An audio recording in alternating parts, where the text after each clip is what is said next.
Hello and welcome to all our viewers in Nigeria and around the world to Midday News on Global Television, coming to you live from the nation's capital, Abuja. I am Anieti Patrick. A quick reminder that Global Television is on DSTV channel 365 and Star Times channel 276. A federal high court in Abuja has ordered the interim forfeiture of 57 properties allegedly linked to the former Attorney General of the Federation, Abubakar Malami, and members of his family following an application by the Economic and Financial Crimes Commission (EFCC) under non-conviction-based asset forfeiture provisions. Justice Nwite granted Malami, his two sons, and other interested parties 14 days to show cause why the asset value at about 213.23 billion naira should not be permanently forfeited, warning that failure to prove lawful acquisition could lead to final forfeiture. The court also directed that the order be published in a national daily as the case was adjourned to January 27, 2026 for a compliance report. The Independence Corrupt Practices Commission (ICPC) says Aliko Dangote has withdrawn his petition against Ahmed Farouk, the former CEO of the Nigerian Midstream and Downstream Petroleum Regulatory Authority, over allegations of corruption and financial impropriety. The petition had accused Farouk of living beyond his means, including alleging spending over $7 million on his children's education abroad without lawful income justification. Despite the withdrawal, the ICPC says its investigation will continue, noting that another law enforcement agency has also taken over aspects of the case. The Rivers State House of Assembly has begun impeachment proceedings against Governor Siminalayi Fubara and his deputy after formally presenting notices alleging gross misconduct under Section 188 of the 1999 Constitution as amended. Lawmakers accused the governor and deputy of failing to present the state's budget, spending public funds without legislative approval, withholding statutory allocations and salaries due to the Assembly, and its agencies bypass legislative screening of appointments and demolishing the Assembly complex. The 26-member House said the allegations show a lack of constitutional capacity to govern, with the Speaker confirming that the notices will be served on both officials within 7 days as required by law. The Labour Party's vice presidential candidate in the 2023 election, Senator Dati Baba Ahmed, has formally declared his interest in contesting the presidency in 2027 amid ongoing realignment within Nigeria's opposition space. Baba Ahmed, who was the running mate to former Labour Party presidential candidate Peter Obi, made the declaration at a rally held at the party's national secretariat in Abuja. His announcement comes barely 1 week after Obi announced his departure from the Labour Party for the African Democratic Congress. This move has triggered intense debate over the party's future and the direction of the wider opposition ahead of the next general election. Prominent Niger Delta leader and traditional ruler Asari Dokubo has pledged his support for President Bola Ahmed Tinubu's re-election bid ahead of the 2027 general elections. Dokubo made the declaration during a visit by the Minister of the Federal Capital Territory, Nyesom Wike, to his palace in Degama, Rivers State. Ubong Osoro completes the story. Minister Nyesom Wike, who had been on a thank you tour across local government areas in Rivers State, explained that the visit was also aimed at mobilizing support for President Tinubu's second-term ambition and reconnecting with a long-time associate. So I granted the consent and literally one part of the reception that we might from that and I thought that he does. In an emotional address, Asari Dokubo thanked President Tinubu for standing by him during a difficult period of his life, describing the gesture as one he would never forget. He said the time has come to return the favor by supporting the president's bid for a second term in office. We are very grateful for this visit and we cherish it. Like he said, my friend, everything that is going to happen, I'll be with you in making sure that my friend. Tokubo's endorsement reflects growing political alignment among traditional rulers and key stakeholders as consultations and mobilization intensify ahead of the 2027 general elections. Ubong Usoro, Global Television News. The killing of a nurse at the Federal Medical Center, Abuja, while returning home from night duty has sparked widespread outrage and renewed concerns over the safety of female workers amid Nigeria's worsening insecurity. Many Nigerians are now questioning the responsibility of the employers and governments in protecting women who work late hours. Our correspondent tells us more. The death of Nurse Chinemerem Pascalina Chukwumezirim, a staff nurse at the Federal Medical Center, Abuja, has once again brought Nigeria's insecurity into sharp focus.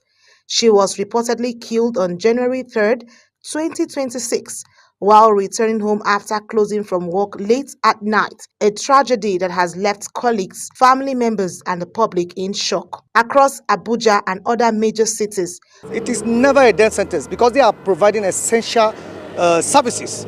If they are not there, patients will die. Emergency situations will not be attended to.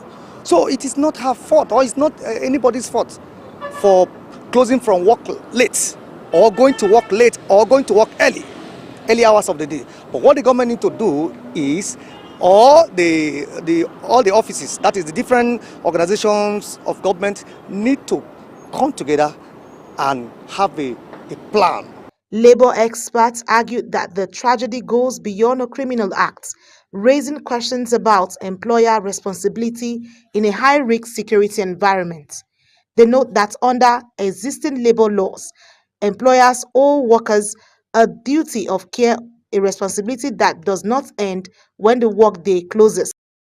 If there's way they can organize a special vehicle for them from their working place that will be taking them home, or they should make it that within so duration of time should be the time they should be spending, because they are mothers having children at home and husband they need to attend to. Working late is very dangerous for them and it's a hazard. Meanwhile, the National Association of Nigerian Nurses and Midwives Federal Health Institution sector has called for investigations and improved security, but many Nigerians insist that post-incident investigations are not enough. In a press statement, the National Secretary, Enya Osinachi, condemned the murder and called for urgent measures to protect nurses amid rising insecurity nationwide. Different organization has their own schedule of time. I get my brother. So if anybody is doing night shifts, should be from maybe in the evening, 5 o'clock till the next morning. Instead of working and closing around 11, 12, that's so much. I get my brother. Until then, the question remains, how many more women must pay with their lives before safety becomes a priority?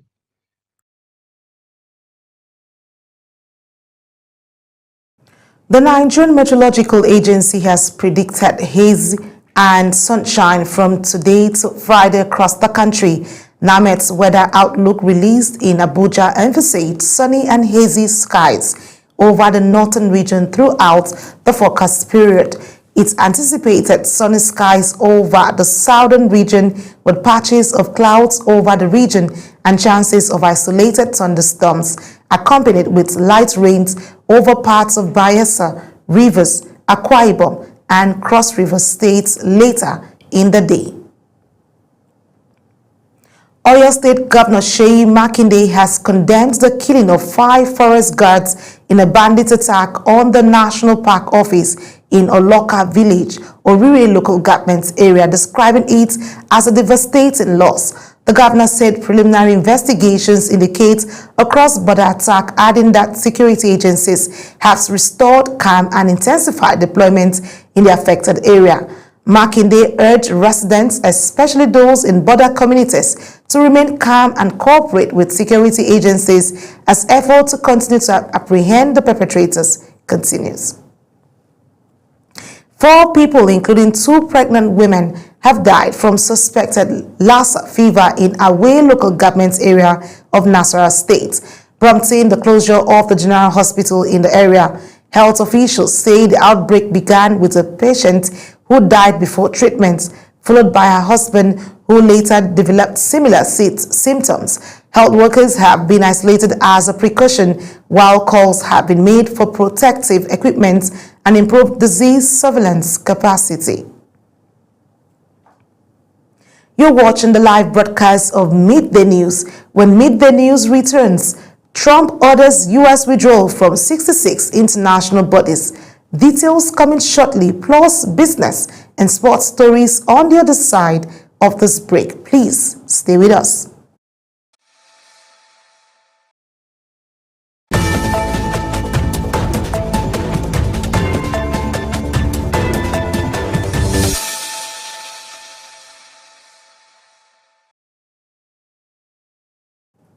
It's good to have you back. If you just tune in, this is Midday News on Global Television. In business, global oil prices have fallen, with crude dropping to about $60 per barrel, following an announcement by the U.S. President Donald Trump that the United States had secured a deal to import Venezuelan crude. Analysts say the developments could increase supply to the U.S. market, placing further pressure on prices. The drop poses a risk to Nigeria's 2026 budget, which is benchmarked at $64.85 per barrel and carries a deficit of 23.85 trillion naira. Electricity distribution companies, also known as DISCOs, posted measurable operational gains, with tariff collection efficiency rising to 80.7%, up 4.63 percentage points in the third quarter of 2025. The increase in revenue signals gradual improvements in revenue recovery amid non-cost reflective tariffs. According to the latest data released by the Nigerian Electricity Regulatory Commission, according to the report, despite the introduction of the Ban A tariff regime, government subsidies remain a critical lifeline for the electricity value chain, accounting for 58.63% of total GenCos invoices in third quarter. The Nigerian stock market hit a major milestone, reaching a market value of over 100 trillion naira for the first time ever. This follows a strong rally that lifted equity capital from 99.90 trillion naira to 101.5 trillion naira. Tracked by the All Share Index, the market surged 2,725.8 points, or 1.74%, to close at 159,218.2, up from 156,730.7, as investors took positions in mid and large cap counters. This sustained momentum brings the ASI within striking distance of 160,000 points marked, fueled by positive sentiment and stocks hitting the 10% daily gain limit. Another foreign scene, an Iranian police officer has been killed during protests over the rising cost of living as demonstrations entered their 12th day across several cities, including Tehran. Authorities say the officer was stabbed while trying to control unrest, while rights groups report that protests have spread to most of the country's provinces. Although President Masoud Pezeshkian has urged restraint, rights groups say dozens of protesters have been killed amid conflicting official figures. U.S. President Donald Trump has announced plans to withdraw the United States from 66 international and United Nations organizations, citing a review of bodies deemed contrary to U.S. interests. The decision includes halting funding to several climate, democracy, and humanitarian institutions, including the United Nations Framework Convention on Climate Change and United Nations Population Fund. The United Nations says it is reviewing the announcement amid concerns over the global impacts of reduced U.S. engagement. Away from that, the military government of Burkina Faso says it has successfully foiled a sophisticated plot to assassinate Captain Ibrahim Traoré, the country's transitional president, aimed at destabilizing the nation. In a late-night televised address, Security Minister Mahmoud Sana stated that intelligence services intercepted the operation in its final stages. Zarau Nasir has the details. The plot, allegedly orchestrated by former interim leader Lieutenant Colonel Paul Hilary Sanduago Damiba, who was ousted by Traoré in a 2022 coup, involved plans to kill the president, either by shooting him at a close range or using explosives at his residence after 11 p.m. local time on January 3rd. The scheme reportedly extended beyond the assassination, targeting key institutions, civilian figures, and a drone launch base to prevent foreign intervention. Du pays. Cela allait se faire par une série d'assassinats ciblés des autorités civiles. Sana also claimed that the operation received partial funding from neighboring Ivory Coast, including transfers to around 70 million francs, which is approximately $125. Damiba, currently in exile in Togo, has not responded to the accusations, nor has the government of Ivory Coast issued any comment. This marks yet another alleged coup attempt against Traoré, who has faced multiple threats since seizing power amid escalating jihadist insurgency. Zahra Nasr, reporting for Global TV. The plot. China has sharply criticized United States President Donald Trump's planned intervention in Venezuela's oil industry. It says the outrageous use of force against Venezuela by the United States and the demand that the country should manage its oil resources according to the American First Principle constitutes harassment, violates international law, and harm the rights of Venezuelan people. China further says Venezuela has full sovereignty over its mineral resources and economic activities. China is a key ally of Venezuela and the largest buyer of the South American country's oil.